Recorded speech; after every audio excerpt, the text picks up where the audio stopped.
گزشتہ 3 جمعات میں ہم نے نکاح کے احکام سے متعلق گفتگو کرنے کی سعادت حاصل کی ہے، اور آج انشاءاللہ تعالی ہمارے بزرگوں اور نوجوان دوستوں کی خواہش پر ہم اپنی گھریلو زندگی کی اصلاح کے تعلق سے گفتگو کرنے کی سعادت حاصل کریں گے، جو بالخصوص آج ہمارے معاشرے میں، ہمارے ماحول میں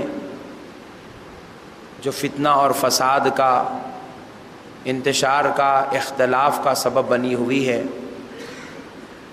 چند ایسی چیزیں ہیں، چند ایسے حالات ہیں، چند ایسے ماحول ہیں، چند ایسی عادتیں ہیں جو ہمارے سکون اور چین کو غارت کی ہوئی ہے، اور اسلام کی تعلیمات سے ناواقفیت کی بنا پر غیر ضروری فیصلوں کی بنا پر دولت اور علم، صحت ہونے کے باوجود بھی انسان کے پاس چین اور اطمینان نصیب نہیں ہے۔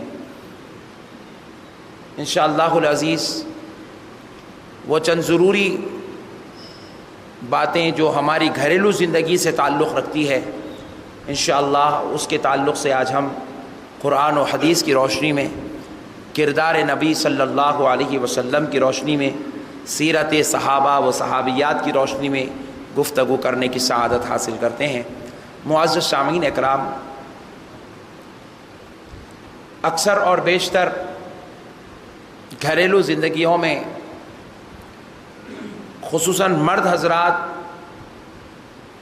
بسا اوقات خواتین کے معاملات کو لے کر انتہائی طور پر جو ہے اختلافات اور انتشارات کا شکار ہو جاتے ہیں۔ حد تو یہاں تک آ جاتی ہے کہ گھر الگ ہو جاتے ہیں، ماں باپ کو چھوڑ کر الگ ہونا پڑتا ہے، بہن بھائیوں کو چھوڑ کر الگ ہونا پڑتا ہے، بیوی بچوں کے ساتھ ایک الگ زندگی گزارنے کی کوشش اور جرأت کی جاتی ہے۔ اور یہ جو اختلافات آج کے ہمارے دور میں ہیں، آج کے ہماری اپنی گھریلو زندگیوں میں ہیں، ایسا ہی اختلافات صحابہ اکرام کی زندگیوں میں بھی ہوا کرتا تھا، اولیاء اللہ کی زندگیوں میں بھی ہوا کرتا تھا، پیران کامل، مرشدین کامل کی زندگیوں میں بھی ہوا کرتا تھا، کیونکہ وہ انسان تھے۔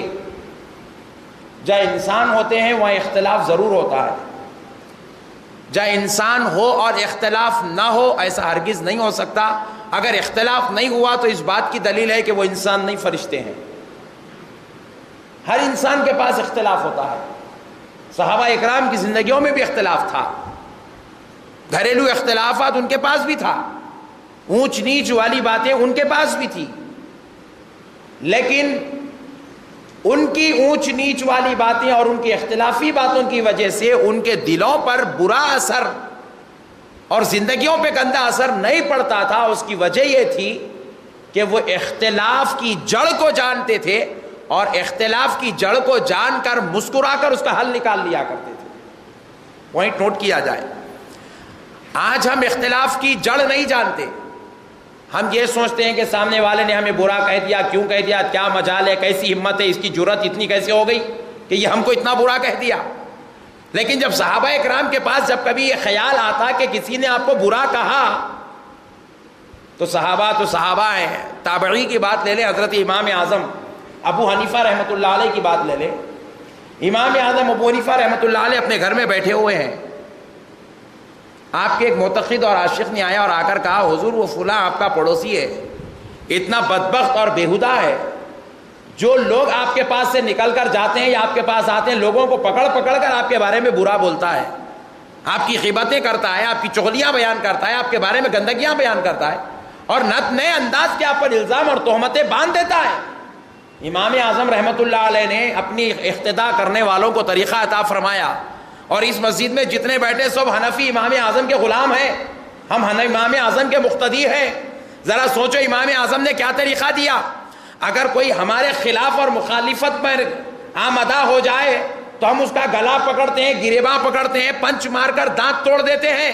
امام اعظم ابو حنیفہ رحمۃ اللہ علیہ اس ذات کا نام ہے جن کو دیکھ کر بادشاہ اپنی مسند چھوڑ دے تو سوچو وہ کتنوں کا گریباں نہیں پکڑ سکتے، سوچو وہ کتنوں سے بدلہ نہیں لے سکتے، سوچو وہ کتنوں کو کس طریقے سے اذیت نہیں پہنچا سکتے، لیکن امام اعظم نے اس اختلاف کو اپنی طرف سے نہیں سمجھا، شیطان کا شر سمجھا، شیطان کی گندگی اور برائی سمجھ کر امام اعظم نے جیسے ہی سنا کہ فلاں شخص آپ کی چغلیاں اور غیبتیں برائیاں بیان کرتا ہے، امام اعظم جھٹ سے اپنے خادمہ کو کہنے لگے اندر جتنے کھجور ہیں لے آؤ۔ خادمہ کھجور جو ایک تھالی میں رکھ کر ایک کشتی میں رکھ کر لے آتی ہے۔ امام اعظم رحمت اللہ علیہ فرماتے ہیں کون ہے وہ میری برائی کرنے والا، کون ہے وہ میری غیبت بیان کرنے والا، کون ہے وہ میری چغلیاں بیان کرنے والا، اس کے پاس مجھے لے چلو۔ امام اعظم رحمت اللہ علیہ کو اس شخص کے پاس لے جایا جاتا ہے تو جاتے ہوئے کیا دیکھتے ہیں، وہ کھجور کی تھالی امام اعظم اپنے سر پہ اٹھا لیے اور اس شخص کے گھر کی طرف جا رہے ہیں جو امام اعظم کی گستاخیاں اور بے ادبیاں الزام و تہمت باندھ رہا تھا۔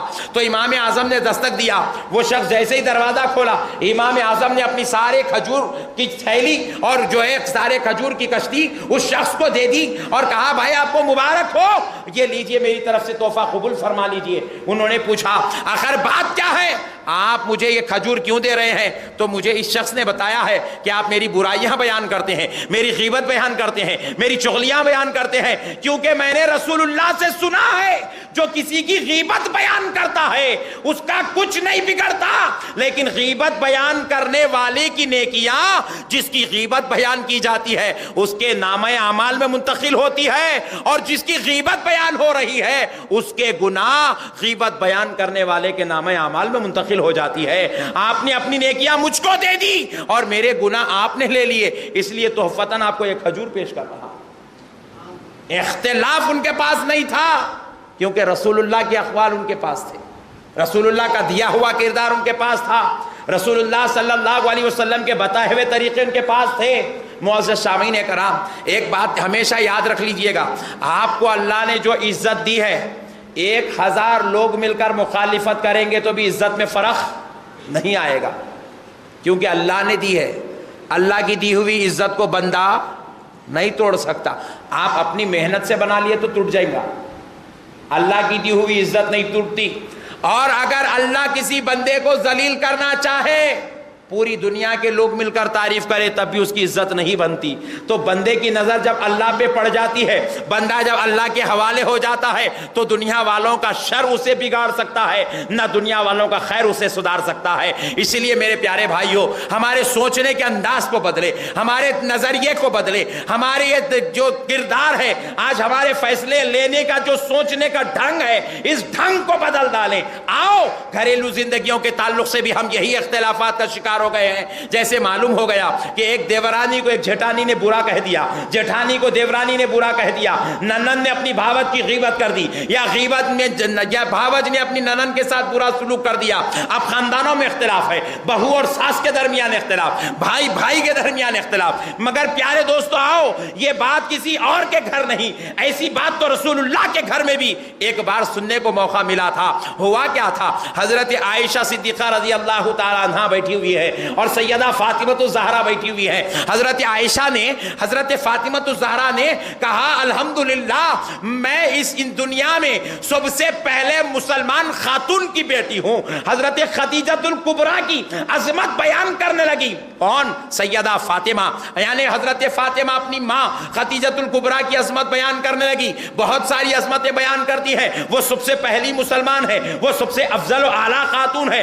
اللہ نے ان کے ذریعے سے رسول اللہ کو اولاد عطا فرمائی، یہ ساری باتیں بیان ہوئی۔ لیکن حضرت عائشہ صدیقہ رضی اللہ تعالیٰ عنہا سنتی رہی، لیکن سمجھ میں آیا کہ میری فضیلت شاید کم ہو رہی ہے۔ حضرت عائشہ نے ایک جملہ کہہ دیا جو فاطمہ الزہرا رضی اللہ تعالیٰ عنہ کو جو ہے برداشت نہ ہوا۔ کیا جملہ کہا؟ حضرت عائشہ فرماتی ہے فاطمہ سنو، میری شادی رسول اللہ سے اس وقت ہوئی جب میں کنواری تھی، اور تمہاری ماں کی شادی اس وقت ہوئی جب وہ شادی شدہ تھی، یعنی کہ پہلے کسی اور شوہر کے پاس تھی، بعد میں رسول اللہ کے نکاح میں آئی۔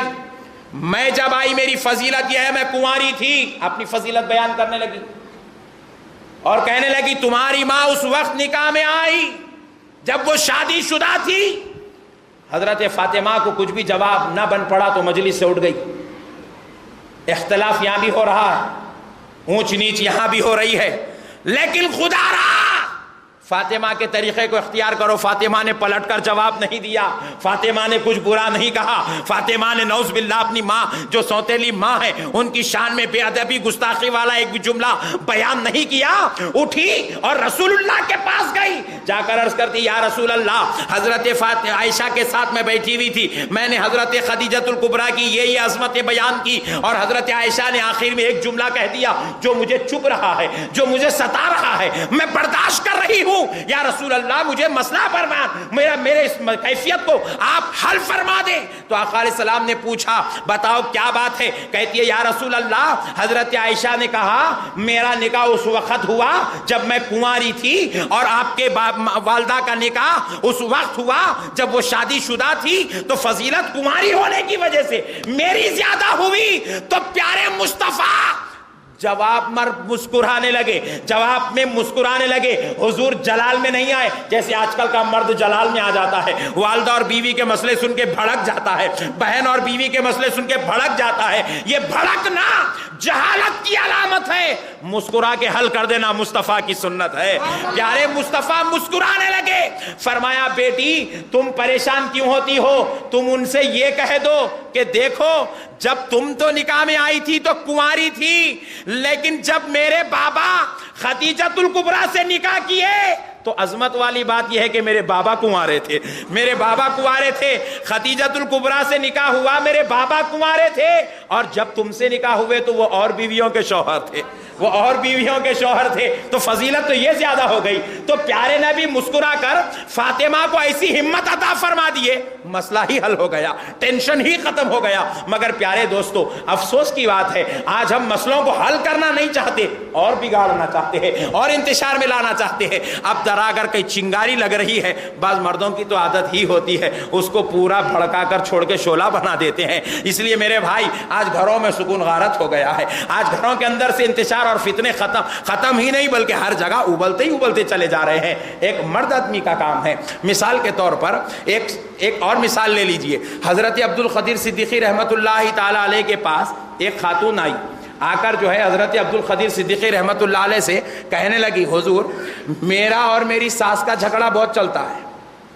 مرد آدمی میں کتنی, کیونکہ یہ مرد آدمی ہی ہے جو چاہے تو اپنے گھر کو جنت کی خوشبو اور جنت کے محل جیسا بنا سکتا ہے, اور اگر یہ چاہے تو دوزخ کے عذاب کا گڑھا بھی بنا سکتا ہے. اسی لیے پیارے دوستو ایک اللہ کے ولی کے پاس ایک خاتون پہنچی اس غرض سے کہ حضور میرا اور میری ساس کا جھگڑا بہت زیادہ ہوتا ہے, بہت زیادہ جھگڑا ہوتا ہے, ہم دونوں کے درمیان ہر روز کچھ نہ کچھ ٹینشن چل ہی رہتی ہے اور میں بیزار آ چکی ہوں. میں چاہتی ہوں کہ آپ کوئی ایسی تعویذ دے دیں کہ میری ساس کا منہ بند ہو جائے. دھواں کا تو کام ہی چاہیے ساسوں کا منہ بند کرنا, جلدی خبر کھود کے بیچاری گڑے میں ڈال دینا.